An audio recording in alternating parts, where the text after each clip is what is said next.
How's it going, Yankee fans? Welcome back to Fireside Yankees with Alex and Ryan. Today we're going to dive into a prospect you guys probably know nothing about, and that's exactly how we like it. A player that could have a really bright future in the majors. From 2023 to 2024, this player redefined his entire approach to the plate. This player saw astronomical leaps in production and efficiency, and Ryan kind of dove into his story, how he's gotten to where he is right now over that year in a recent article on the Empire Sports Media website. So make sure to go check that out for more information. But he's going to dive into this player, Rafael Flores, for you. This is a really, really intriguing prospect for the Yankees. And I mean, God knows it. The Yankees just churn out catchers, man. All they do is churn out catchers. And Rafael Flores, with his slugging, with his potential, could be the next big thing for them. And a piece that maybe, I know they have Austin Wells, but maybe he's flipped for a trade for a big infielder at some point. Maybe he has a really good first half of the season. His stock, exceeds what we think it is right now, and they utilize that to their advantage. Or maybe they just hold on to him and wait and see. Maybe he becomes a star in their system, and they have a nice duo, and with Wells and Flores down the line. But both being lefties certainly doesn't necessarily bode well. Flores is a righty, so that actually would make sense as a platoon if they wanted to go in that direction long term. But this is a really interesting player, Ryan. Want to get your take on him? Obviously, you know a lot of inside data about the transitions he's made, the tweaks he's made to his game and his fundamentals. Before we dive into it, how are you doing today, my friend? I'm doing great, man. It's cold, which sucks, but, we're just getting another week closer to spring training, to opening day, to baseball being back. I think we're 60 days away from opening day, which is awesome. But in regards to Rafael Flores, as you mentioned, anytime we talk about a player or a prospect at a position where we already have a kind of a projected starter and someone that people consider a long-term starter, there's always that, well, why is he important? Why do you need him? Blah, blah, blah, so on and so forth. But as you mentioned, there's a lot of utility to having a good prospect. And, whether it's trade conversations, extra depth on the roster, positional changes, Rafael Flores can play first base and has gotten work at first base over the past few seasons. You never know how you can utilize a prospect. You also never know how your major league team is going to age. I hate to be bearer of bad news here, but not every player with a bright future has that bright future come to fruition. So you always need to have insurance plans in your organization, and you always just want to have as much good talent as possible. It's like the rule of thumb in the NBA. You draft the best player, NFL, and NBA. I mean, any draft. You draft the best player available. You just draft the best guy. You draft what's in front of you. You draft, good teams draft best player available, and good teams get best prospects available. Now, in the case of Rafael Flores, last year he had a 149 WRC plus in 122 minor league games between high A and double A, but what impressed me was that he got better at double A. His ground ball rate in high A was 48.1%. His contact rate was 6.8%. And his pull rate was 41.4%. So this is someone who hit the ball on the ground a lot, didn't make a ton of contact, and his pull rate wasn't very high either. So, even when he did get the ball in the air, it was likely going to be to right field or center field. And when you have a high ground ball rate and a pull rate of 40%, that indicates you're pulling a lot of your ground balls too. And that's not great. Defenses are usually shifted to, play against a pulled ground ball. That's the most frequent kind of ground ball out there. In fact, it's the most frequent kind of batted ball. But Rafael Flores is able to improve that in double A. His ground ball rate goes down from 48.1% to 35.5%. The pull percentage goes up from 41.4% to 48.4%, which means as he's hitting more balls in the air, he's pulling more balls, which is that happy zone of I'm getting the ball out to left field. And his contact rate jumped from 66.8%, as previously mentioned, to 74%. So his ability to make contact, his ability to pull the ball, his ability to lift the ball, they all improved. And I was super encouraged because that's something that you want to see in any kind of hitter, but it's even more impressive when a hitter is doing it while having some of the best exit velos in all of pro baseball. With a 93.5 average exit velocity and a 115 max exit velocity, Rafael Flores' average exit velocity exceeded guys like Yordan Alvarez and Rafael Devers, and his max exit velocity was actually higher than Spencer Jones's this past year. Spencer Jones had a 114 max exit velocity, Rafael Flores at 115. So, and Spencer Jones, for context, and this is a really high number, had a 93.6 average exit velo. So Rafael Flores' raw power stacks up with Spencer freaking Jones. And this is a guy who Rafael Flores is 23 years old. He's entering his age 24 season. He was 23 in AA. Not an old guy, not a super senior, not somebody who's been there for 5-6 years, not someone who's 2-3 years older than the competition. This is a guy who is, really just on, like, he's on the average pace for a college prospect getting drafted. And the other thing that's important to note here too, he played community college ball. He played junior college ball, or JUCO, for those who just use the abbreviation. He didn't play NCAA baseball. There's no recorded summer league ball at like the Cape Cod League or any notable leagues out there. This is a guy who has not really played high-level amateur baseball, and it took 1 year in 2023 where he's kind of average, and after just 1 year of being average in the pros, coming from a background where, again, he didn't play at what's considered an extremely high amateur level, and he's come over to the pros, and he's dominating. He could be in the big leagues this year. I wouldn't discount that because, again, he can catch, but he can also play first base, and if he's going to be hitting the ball 93.5 miles per hour on average, Alex, the potential here is terrifying. You could project 20 to 30 home runs from this guy annually. And if that's the case, the Yankees are going to either demand a pretty penny for him if they want to trade him, or he's going to end up becoming a key component of this starting team in the future. Now, my question for you, Ryan, is he played a lot of first base and catcher. What is his long-term position? Because, if he does lock down that first base, you got a right-handed first baseman, he climbs through the system fast. You got Paul Goldschmidt on a 1-year deal. You still got Ben Rice developing in the system. Maybe you have an either-or here. Maybe it's not just as a catcher. Maybe it's whatever position we need to fill at the time when he's ready. We have an answer. What do you think is his long-term spot? Yeah, I think you make a great point when you talk about, like, hey, the way that a guy, the position a guy plays should be dependent on not only just their skill set, but also what the organization needs. And look, I think Rafael Flores can stick at the catcher position. I do not think this is somebody who's got stone hands, and the Yankees have done a lot more with a lot lesser defensively. We saw Austin Wells, who was basically considered across the board to be not a good defensive player, not a good defensive catcher. He's someone who could win a Gold Glove behind the dish in his career. That's crazy to think about. Like, the Yankees traded Jose Trevino, and I don't really feel very differently about their ability to get defense from the position. Rafael Flores, when he got to AA, saw an improvement in his catching data. He had 1.3 catching, a plus 1.3 catching defensive adjustment, which is basically a metric on Baseball Prospectus that tries to adjust for like catcher defense value, like how good are you relative to the average catcher. His framing data was pretty good. He had, above average framing runs. He had 3.1 framing runs between AA and high A last year.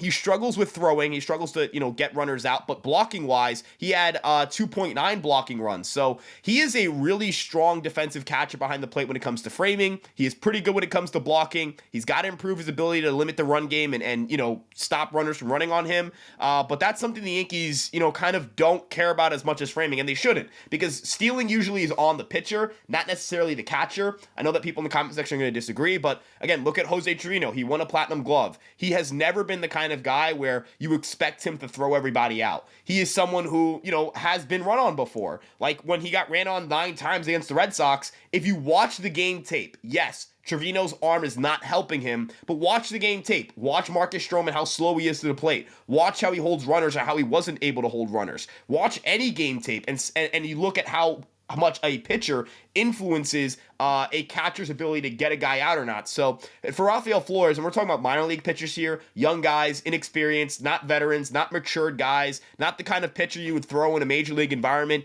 even if they were that talent, even if they had the talent to do so at the moment. These are players who need to be refined. I don't think it's fair to hold the running thing against Flores. Like, how do we know how these pitchers are holding? How are these guys at holding runners? How are these guys at delivering quick to the plate? What's their abbreviated leg lift look like? Like, there is so much that goes into that data. So the stable stuff is framing and blocking, and those two things Flores has excelled at. I also think he can play first base at a decent clip. Again, it's really whatever the organization needs. It'd be really cool if he could do both at the major league level, because then you could have him, as you mentioned, be a backup catcher, but also get reps at first base, maybe get reps in DH. Like, that would be really cool. Not entirely sure how practical or realistic that is, but, I think he can stick at catcher, and I think he can play first base. So that does help the Yankees, not just organizationally, but in trade talks as well.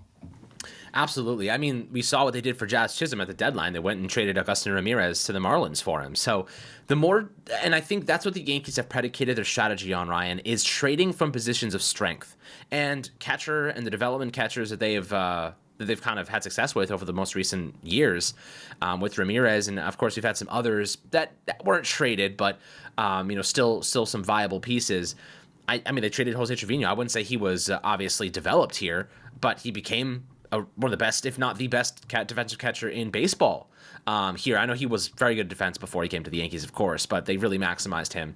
And we got a decent bullpen arm out of him this offseason. So, I do think that what they've done with catchers, their growth and development there with Tanner Swanson has been excellent, right? And at the minor league level, even more so. So that is kind of where I see I wouldn't call the Yankees catcher position a strength in the minor leagues anymore because we did trade Agustin Ramirez.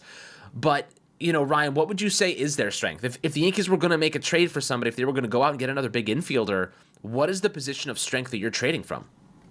It does feel like the catcher position got drained because they traded, as you mentioned, Jose Trevino, and then they obviously at the deadline traded Agustin Ramirez, who was a top 100 prospect and is a top 100 prospect as things stand right now. I said was because he's no longer in the organization, but he's a top 100 prospect.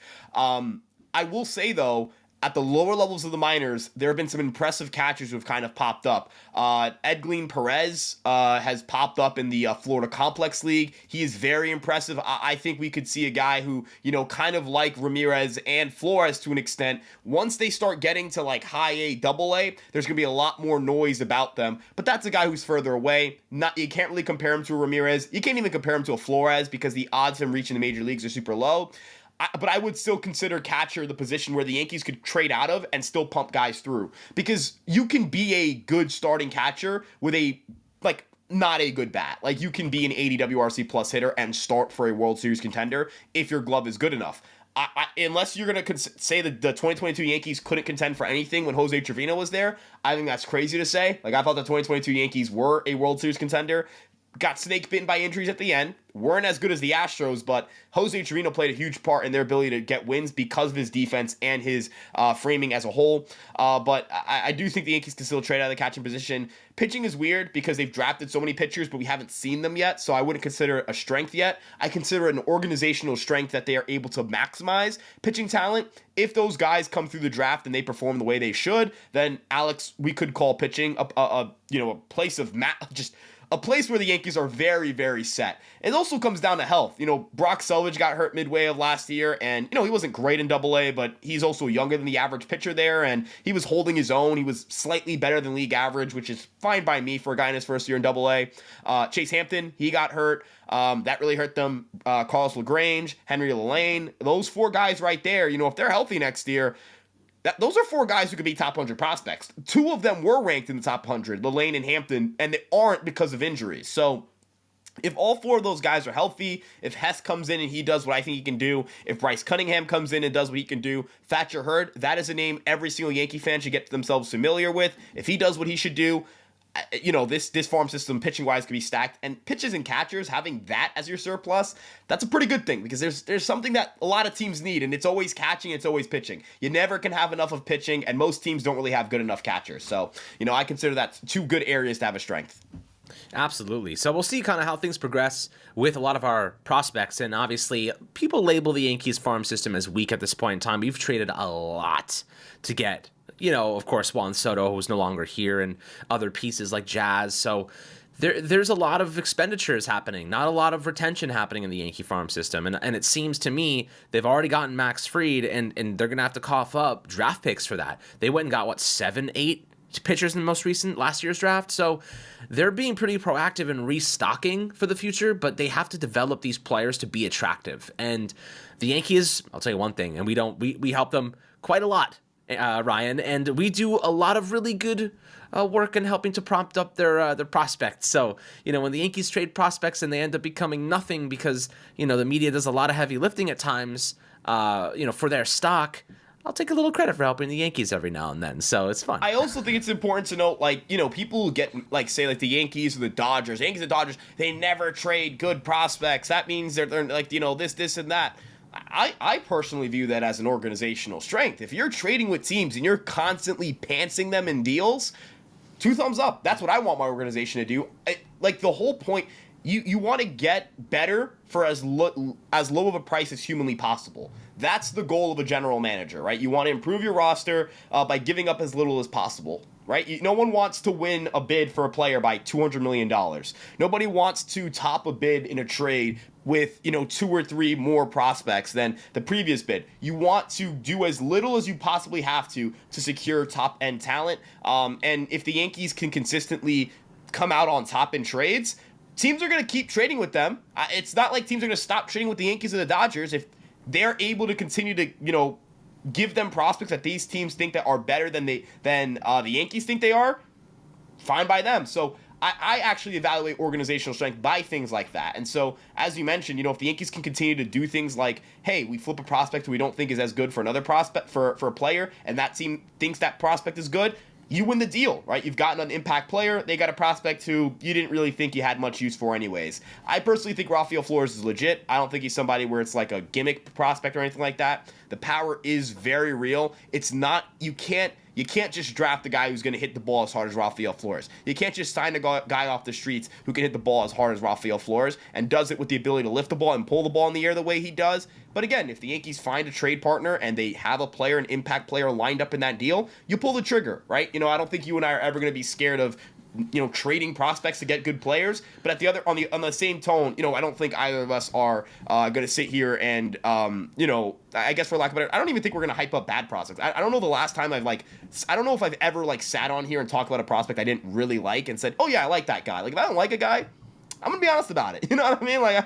But not personally. I don't know these people, so I'm not gonna say I don't like these people personally. But if I don't like their profile, yeah, I would trade them. You know what I mean? Rafael Flores, I would only trade him if I get a real impact piece back. I'm not just flipping him for no salary relief or whatever. I want a real piece back. Absolutely. I mean, you don't trade good prospects with lots of upside for nothing, and I think the Yankees have learned that. They only trade them for big names, really, and if the Yankees had an opportunity to get a big infield bat, yeah, I'm trading Rafael Flores, but obviously we don't know if that's even on the table, and I view Luis Arias as more of a salary relief for the Padres than an actual big asset for them to acquire a major haul. You know what I mean? Because he has 1 year left on an arbitration. He is one and done. And there's a good chance the Yankees let him walk anyway. So I don't really get the idea of giving away a bunch of really talented prospects for him. I think the Padres would get rid of 13 mil. Plus they'd be getting a couple of tossed-in prospects. I'm not giving anything of substance or anything of real value for Luis Arias, which is why, I would consider making that deal simply because of that fact. But the Padres seem like they don't want to just give him away for nothing. And if that's the case, I'm not going to negotiate with that. I agree. Look, I think at this point in time, if you look at the Yankees, they need to get an infielder. Don't get me wrong. I am not backing off of how important it is for them to get a quality infielder, but it's not like Luis Arias is this perfect fit. He's a good player. I think a lot of people lose that in the conversation of Luis Arias being a flawed player. He is a good player. He would make the Yankees better. If it's Luis Arias or what we have internally, I'm not thinking twice. I would 100% take Luis Arias. But in the same breath, he is a flawed player. He is a player who, as you mentioned, is owed $13 million. And let's be honest, man, how many teams want to pay him $13 million, right? Like that. Not a lot of teams want to do it. There's a reason why not a lot of teams want to do it, because it's not even a free agent contract. It's an arbitration contract. That indicates that in free agency, he should end up making more money. And when you trade for a player, I do think this plays partially into a player's value. The desire you have to keep that player long term.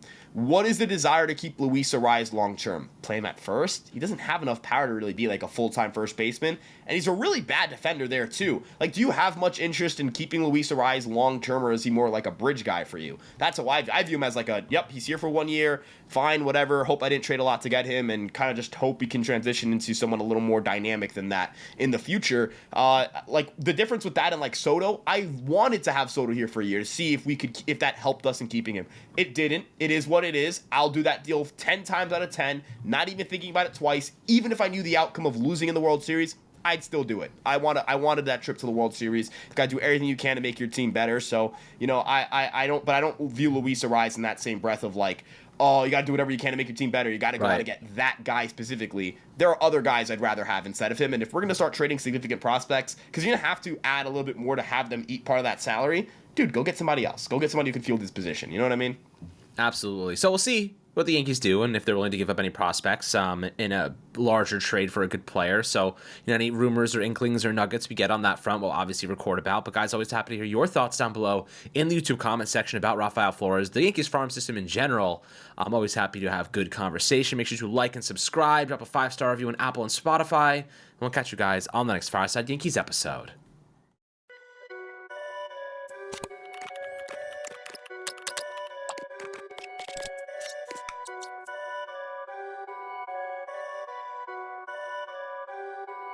Perfect.